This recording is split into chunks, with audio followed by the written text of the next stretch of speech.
The moment you share your data, whether intentionally or unintentionally, you lose complete visibility of your data. Now you've got a whole host of trouble. What damage could its release cause our customers? What damage could it cost to the business? What legal and compliance regulations have we just violated?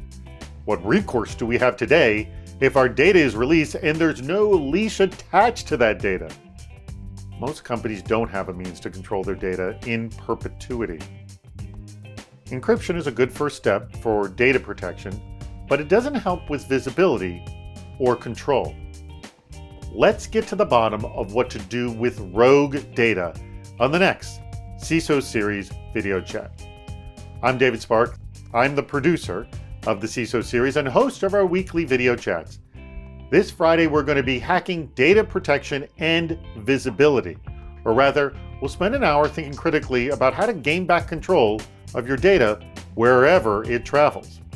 It's going to be happening on Friday, November 20th at 10 a.m. Pacific, 1 p.m. Eastern. Joining me to lead this discussion will be David Tyburski, CISO for Wynn Resorts, and Elliot Lewis, CEO for Keyavi Data. Huge thanks to our sponsor, Keyavi Data. Maintain full control of your data even after it leaves your possession. In preparation, think about the following. What controls do you have on your data? What does a breach do to that control paradigm? And what are the legal implications of losing that control? How do you get back control?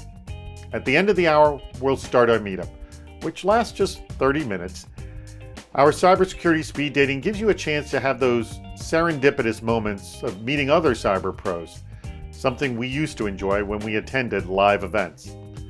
Let's make the video chat and the cybersecurity speed dating happen on Friday, November 20th at 10 a.m. Pacific, 1 p.m. Eastern.